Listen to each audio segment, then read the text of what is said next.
माता भूमि पुत्रो हम पृथिव्याः, अर्थात धरती हमारी माता है और हम उनके पुत्र।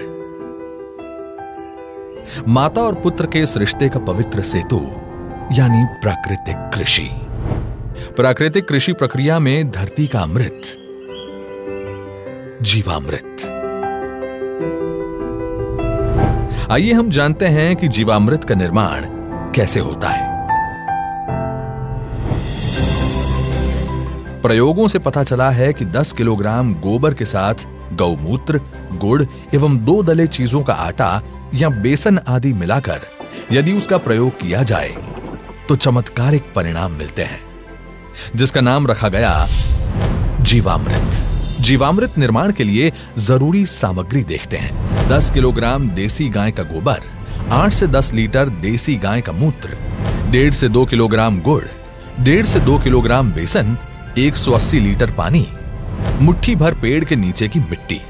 आसानी से उपलब्ध इन सामग्री से जीवामृत बनाने की विधि भी इतनी सरल है कि कोई भी किसान इसे अपने आप बना सकता है। इन सामग्री में से गुड़, बेसन एवं गोबर को पानी या तो गौमूत्र का उपयोग करके ठीक से मसलकर लिक्विड जैसा बना लें। अब इन सामग्रियों को एक ड्रम में डालकर उसे लकड़ी के एक डंडे से घोलना है। ठीक से घोलने के बाद जीवामृत बनने के लिए 2 से 3 दिन तक छाया में रख देना है। प्रतिदिन सुबह और शाम घड़ी की सुई की दिशा में लकड़ी के डंडे से 2 मिनट तक इसे घोलना है और जीवामृत को बोरे से ढक देना है। यह जीवामृत जब सिंचाई के साथ खेत में डाला जाता है तो भूमि में जीवाणुओं की संख्या अविश्वसनीय बढ़ जाती है और भूमि के रासायनिक व जैविक गुणों में वृद्धि होती है। जीवामृत को महीने में 2 बार या 1 बार उपलब्धता के अनुसार 200 लीटर प्रति एकड़ के हिसाब से सिंचाई के पानी के साथ दीजिए। फलों के पेड़ों के पास दोपहर 12 बजे जो छाया पड़ती है, उस छाया के पास प्रति पेड़ 2 से 5 लीटर जीवामृत भूमि पर महीने में 1 बार या 2 बार गोलाकार में डालना है। इससे मिट्टी स्वस्थ बनती है और फसल भी उतनी ही बेहतर मिलती है। इससे किसान के मित्र माने जाने वाले केंचुओं की संख्या बढ़ती है। प्राकृतिक कृषि में गहरी जुताई की भी जरूरत नहीं होती है। इतना ही नहीं, प्राकृतिक कृषि भूमिगत जल को भी बढ़ाती है। इस प्रक्रिया से मुख्य फसलों के साथ सहयोगी फसलों को भी उगाया जा सकता है। घन जीवामृत जीवामृत का ही सूखा हुआ स्वरूप है, जिसे फसल बोने से पहले जमीन में मिलाया जाता है। धूप में सुखाए गए 200 किलोग्राम गोबर में ताजा बना 20 लीटर जीवामृत मिलाकर 2 दिन छाया में रखते हैं। इसे एक बार फिर धूप में सुखाकर तथा डंडे से पीसकर महीन बना दिया जाता है। यही घन जीवामृत है, जिसे 1 एकड़ के लिए प्रयोग कर सकते हैं। प्राकृतिक खेती का एक आवश्यक आदान बीजामृत है। बीजामृत जहां बीज को बीज जनित रोगों से बचाता है, वहीं इसकी अंकुरण क्षमता को अद्भुत रूप से बढ़ाता है। देसी गाय के 5 किलोग्राम गोबर, 5 लीटर गौमूत्र, 50 ग्राम बुझा हुआ चूना और थोड़ी सी मिट्टी को 20 लीटर पानी में मिलाकर बीजामृत बनता है। एक रात रखने के बाद इसमें 100 किलोग्राम बीज का संस्कार किया जाता है। इसके 1 दिन बाद संस्कारित बीज बुआई के लिए तैयार हो जाता है। आच्छादन प्राकृतिक खेती का एक महत्वपूर्ण नियम है। खेती वाली सारी भूमि को फसल अवशेष से या छोटी अवधि की अंतर फसलों से पूरा ढक दिया जाता है। आच्छादन भूमि में नमी बनाए रखता है तथा वातावरण से नमी को खींचकर खेती हेतु पानी की खपत को भी अद्भुत रूप से घटाता है। जीवाणुओं एवं केंचुओं की गतिविधियों को बढ़ाता है, खरपतवार को नियंत्रित करता है तथा अंत में विघटित होकर जमीन से कार्बन उत्सर्जन को रोककर भूमि के जैविक कार्बन क्षमता को बढ़ाता है।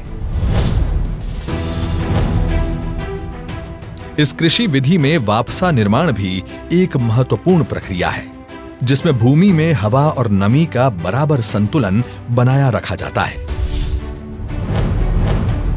प्राकृतिक कृषि विधि केवल भूमि की उत्पादन क्षमता को ही नहीं बढ़ाती है, बल्कि ये कीट एवं बीमारियों के रोकथाम के लिए भी एक प्रभावी विकल्प देती है। फसलों पर कीट पतंगों की रोकथाम के लिए स्थानीय वनस्पति पर आधारित सस्ता तथा किसान के खेत में ही बनने वाला आदान है अग्नि अस्त्र। 5 किलोग्राम नीम या अन्य स्थानीय पौधा जिसे गाय नहीं खाती के पत्ते, 20 लीटर देसी गाय का मूत्र, 500 ग्राम तंबाकू पाउडर, 500 ग्राम हरी मिर्च तथा 50 ग्राम लहसुन के पेस्ट को मिलाकर धीमी आंच में उबालकर 48 घंटे के लिए रखा जाता है। सुबह शाम 2-2 मिनट के लिए घोलें। इस घोल को 6 लीटर प्रति 200 लीटर पानी में मिलाकर 1 एकड़ में छिड़काव करते हैं। नीमास्त्र, ब्रह्मास्त्र, दशपर्णी अर्क इत्यादि भी कीट पतंगों की रोकथाम के लिए उपयोग में लाए जाते हैं। इसी तरह खट्टी लस्सी, कंडी, सौठास्त्र इत्यादि प्रभावी रूप से विभिन्न बीमारियों के निवारण के लिए प्रयोग में लाए जाते हैं।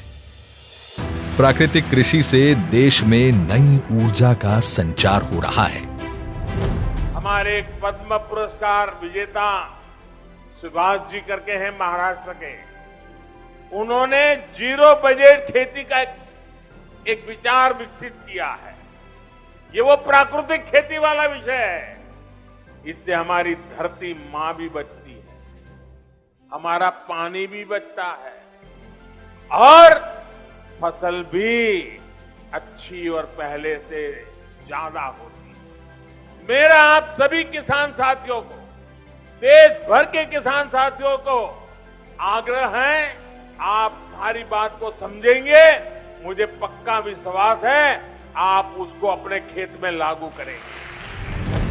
आजादी के अमृत महोत्सव के इस शुभ अवसर पर वर्तमान खेती की दशा एवं दिशा हेतु माननीय प्रधानमंत्री जी का ये अति महत्वपूर्ण आह्वान है। देश के लाखों किसानों ने इस विधि को स्थापित कर दिया है। गुजरात प्रदेश का डांग जिला तो पूरा ही प्राकृतिक खेती जिला घोषित कर दिया गया है। देश के कई गांव आज इस ओर परिवर्तित हो रहे हैं, क्योंकि इससे किसानों के जीवन में उन्नति आ रही है। मेरा नाम सत्या है। मेरे 150 पौधा हैं जिसमें मैं प्राकृतिक खेती की अब स्प्रे कर रही हूँ। अगर जहरीली स्प्रे हम दुकानों से खरीद के करते थे तो उससे हमारे खर्चा ज़्यादा आता था, पैसा भी ज़्यादा लगता था, और इसमें हमारे को खर्चा भी कम है और फल भी अच्छा बन रहा है, जिसके लिए हमें यूरिया डालने की कोई ज़रूरत नहीं है अभी इसमें। पहले सर अगर 5000 का खर्चा हमारा आता था स्प्रे का, तो अभी हमारा 500 का भी शायद खर्चा नहीं आया है। इसलिए मैंने अपने बगीचे से शुरू करा है, पर इस साल मैं सबको बता रही हूँ कि आगे के लिए आप ही जो मैंने किया है अपने बगीचे में, आप ये स्प्रे करके देखो। दिल खुश हो जाता है सर, जब अपनी फसल इस तरह से अच्छे से आए तो दिल भी खुश हो जाता है सर। जब से प्राकृतिक खेती करनी शुरू करी है तब से सबसे पहले तो हमारी जो भूमि उसमें एकदम मुलायम हो गई भूमि। कुलथ है, माश है, दालों में राजमा है, और सर्दियों में मैंने मसूर और जौ बिजाई करी थी, गेहूं और चना भी बिजाई करा था सर्दी में। मिलेट्स हमारे पास कोदा और कावनी है। हाँ जी, एक अपने पास कुट्टू के आटे वाला है, स्थानीय भाषा में ओगड़ा बोलते हैं। एंटीऑक्सीडेंट सबसे ज़्यादा इसमें है। ये धान हमारे पास 2 वैरायटी का है, ये लाल वाला चावल है और ये आगे वाला जो है सफ़ेद चावल है। इसकी खासियत ये है कि ये बिना सिंचाई की होता है। ये सर जी, मेरा नाम फूल कुमार, गांव बहनी मातो, तहसील महम, जिला रोहतक। मैं प्राकृतिक खेती करता हूं। अभी हमने जब से ये प्राकृतिक खेती करी है तो इसमें हम आपको दिखाएंगे। इस खेत में हमने पंचक्षेत्रीय बाग लगाया है। इसमें सेब, किन्नू, आड़ू, आलू बुखारा, अंजीर, और ये बेड पे पूरे में हल्दी है और हल्दी के नीचे चना है। इससे हमारी केवल इंटरक्रॉप की जो इनकम है वो करीब 1 साल में 1.5 से 2.5 लाख तक मतलब आ जाती है। कोविड જેવી મહામારીની પરિસ્થિતિમાં લોકોને એક સમજ આવી કે જો આપણો ખોરાકમાં શુદ્ધિકરણ હશે તો જ આપણે બચી શકાશે। તો હવે એ લોકો સમજવા માંડ્યા છે, લોકો ઉપભોક્તા સમજવા માંડ્યા છે કે આપણે પ્રાકૃતિક ખોરાક ખાવો છે તો ત્યાં આપણે ભાવ પણ મળે છે। तो हमारा पैसा भी बचा और टाइम भी बच रहा है, और हमारी जो है खेती का, हमारी धरती माँ का स्वास्थ्य भी अच्छा हो रहा है, और उसके साथ साथ हमारा भी स्वास्थ्य अच्छा हो रहा है। यही तो है आत्मनिर्भर किसान, जो ला रहे हैं गांव-गांव में समृद्धि और बना रहे हैं आत्मनिर्भर भारत।